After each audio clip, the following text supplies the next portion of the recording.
Hi, this is Dr. Georgia. I hope you find today's message a blessing in your life. We want to make sure that we continue to provide these video messages for you when you can't come to church, or for those of you who live in a different state, or we noticed recently we have a lot of people in even different countries who are tuning in. So if that is you and you can donate to us, we invite you to hit that donate button just below the message here. So thanks so much.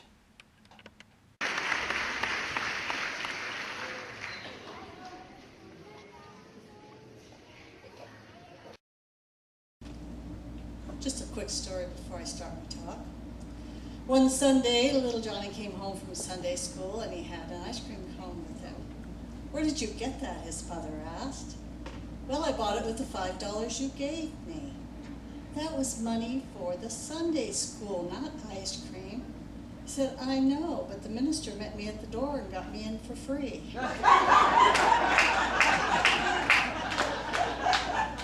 Don't believe the hype. If you see the minister at the door, you don't get it. Our subject today is religious science and God. I just couldn't figure out how to talk about one without the other. So how many of you have been in this philosophy since the days when it was called religious science? Yeah, I thought there might be a few of us. I started in this type of church over 30 years ago. Now, I think we probably all know something about the story of creation, perhaps the beginning, where it says, "In the beginning, God." Well, that's how it is with this evolution of churches that you're in. The beginning of our movement started with a man called Dr. Ernest Holmes. And he studied and questioned and wrote down his philosophies of life, and finally decided to put them into practice. And he wrote many, many books, one of them being what we call our textbook. It is called The Science of Mind, because when we were called Churches of Religious Science, that was the name of the church, but the teaching that we were doing is called The Science of Mind, and it still is. So if you haven't taken foundational, that's the place to learn what this book means.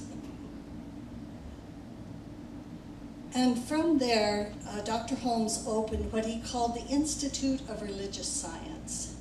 Next came our Churches of Religious Science, and now we are called Centers for Spiritual Living. Our founder, Holmes, started teaching this philosophy at what he called the Institute of Religious Science in downtown Los Angeles. The site of that Institute of Religious Science was located exactly where our Founders Church is right now, and it is called Founders Center for Spiritual Living today. When Dr. Holmes was speaking, he spoke at several venues in the Los Angeles area, and most of the times that he would speak, it would be to standing room only crowds. Now, as more and more people became interested in this philosophy, they wanted him to start a church. But his answer was always the same: we don't need any more churches. But as time went by, his closest friends and colleagues convinced him that his work wouldn't have the staying power, it wouldn't survive if it wasn't organized in some way. So he finally agreed. And today there are churches and centers all around the world. Now, when our churches started to appear, most of them were named after the town they began. For instance, some of the ones that I've been involved with over the years was Huntington Beach Church of Religious Science, and where I ministered for 10 years at the Eureka Church of Religious Science. Now, I wasn't here when when Reverend Georgia started this church, but I think she might have been, was she called the Sacramento Church of Religious Science, Betsy? Were you here then? Yeah, Was it? Yeah, okay, well, there you go. And then about 15 years ago, a new idea was formed, and we are now under the umbrella of the Centers for Spiritual Living. And we, as you know, are called Center for Spiritual spiritual awareness. Where it will evolve from here, I have no idea, who knows, but I do know one thing: God will always be at the center of our teaching and our preaching. Dr. Holmes called God spirit, the thing itself, universal mind, and many other words to describe what we commonly call God. Why did he do that? Well, I believe he wanted us to be free to think of God in a new way, to think of our relationship to God in new ways, for a means of our life expanding and expressing. Now, Ralph Waldo Emerson called God the Oversoul. So whether we call it the great I am, the great everything, the Oversoul, Father, Mother, God, life, the thing itself, it doesn't really matter. It all is the same. But this talk today is going to invite us to rethink our God idea and our relationship to it. Now, I believe that to get the most out of life, we must be willing. We must be willing to explore our relationship to the great power and presence of life.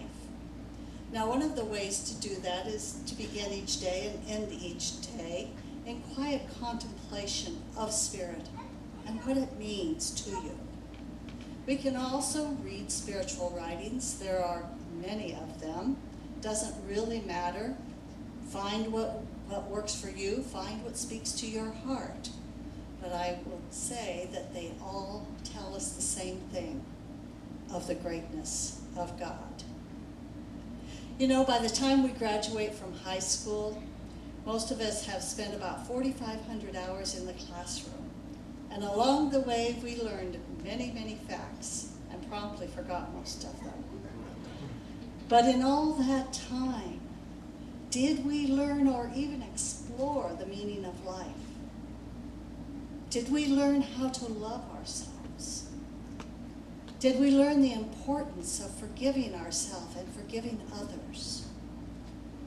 Did we learn the power of our thoughts, how to use them, and how to value our mistakes? Did we learn the purpose of our life? Well, the good news is here. It's never too late to explore all of that. But I have to say, with all these questions running around my head this week, I had to ask myself once again, why am I a religious scientist? Well, for me, the answer came down to a very simple statement. I love this philosophy and I feel at home in our churches. When I first walked into a religious science church, I couldn't believe they were talking about the way I had believed and thought for years. I loved it and I still do. But you know, the deeper answer is what has given me the knowledge and the tools to know with great certainty that I am connected to the thing called life, to the thing itself, to the higher power. Most importantly, to something that is greater than I am. Now, I am absolutely certain that there is a power and a presence in this world, and that it is equally present everywhere. So I am open to explore the meaning of life and discuss it with you. I can grow in all areas of my life that I need to, and each one of you can do this very same. And we can know that each one of us is on the right course for our life. Here's one. I can love myself and nobody thinks it's strange. I can love each one of you, and together we can pray and serve and give and be the best expression of God that we are. So those are the reasons I have stuck with this philosophy for over 30 years. You see, we believe that any person, yes, including that baby, can become a revealer of the presence of God. What else do we believe in religious science? We believe that there is one life and that everything emanates from that one life. But we don't need to make this complex. The main thing is to keep our attention on whatever God is for you. In our studies, we have basically put aside the idea that God is a bearded man in the sky, or a bearded woman for that matter. And we certainly don't think of God as our judge or our persecutor.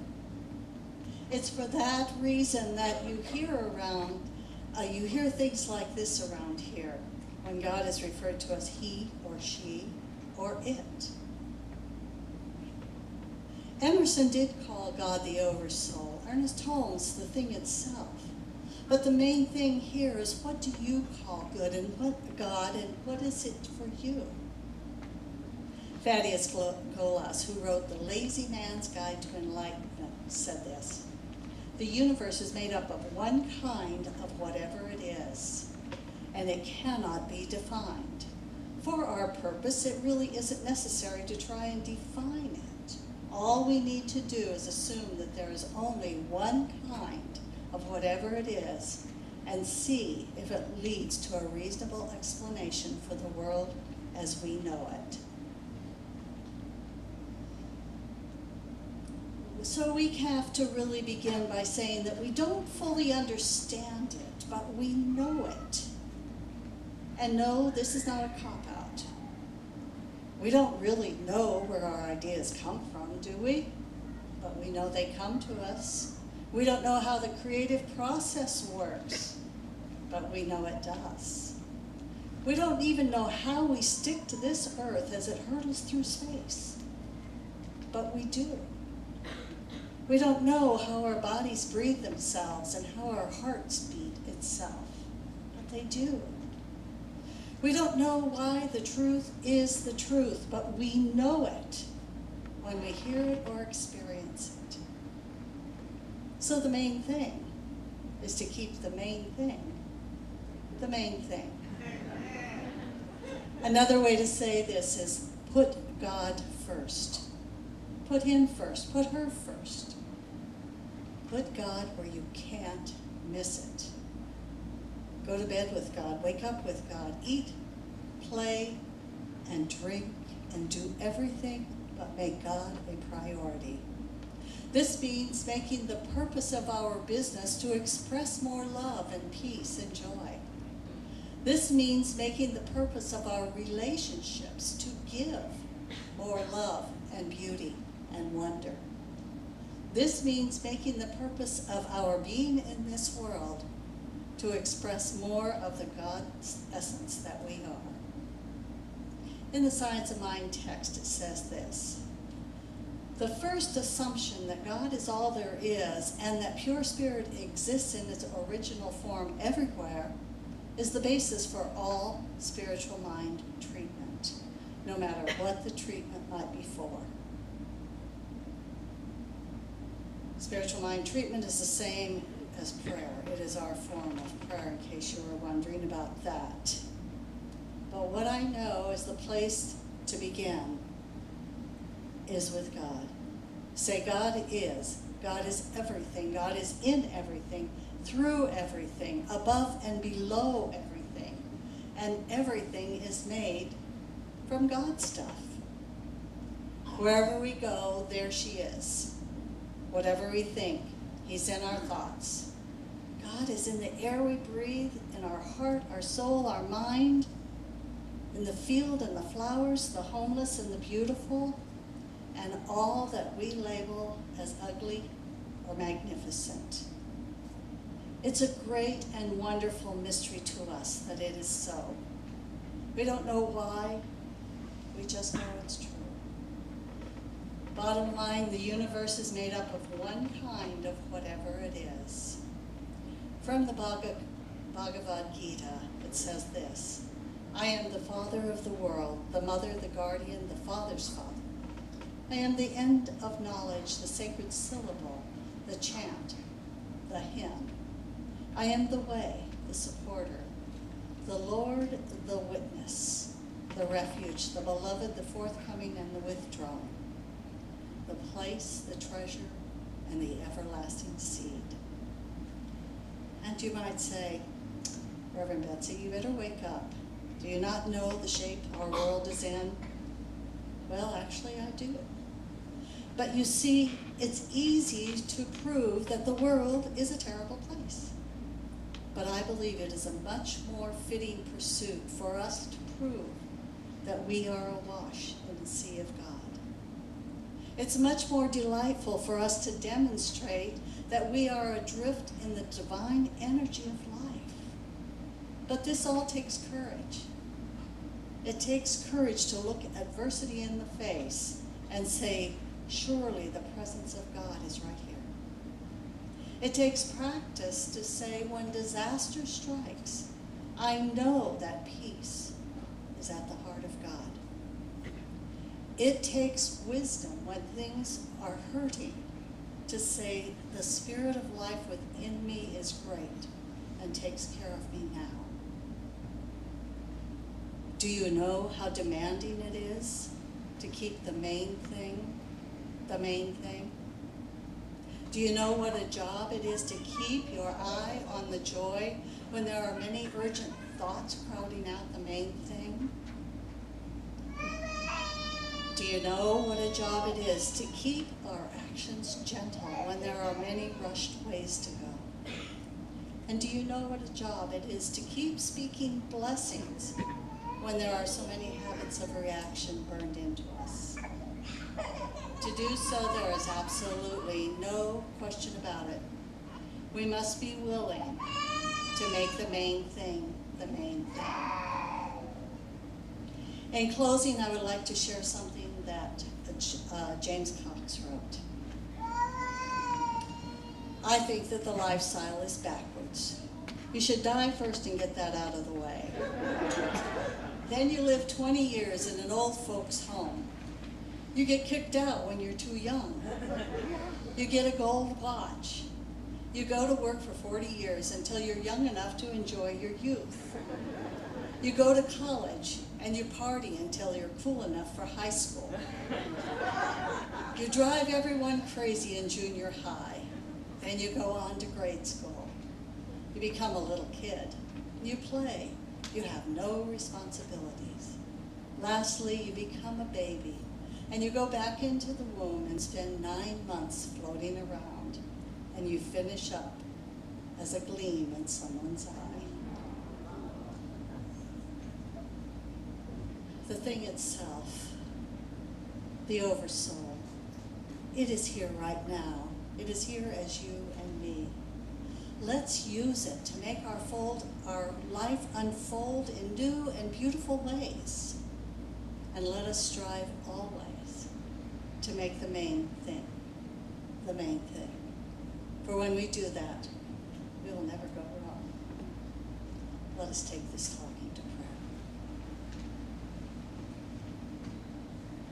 prayer. Right here and right now, there is only one life, and it is God.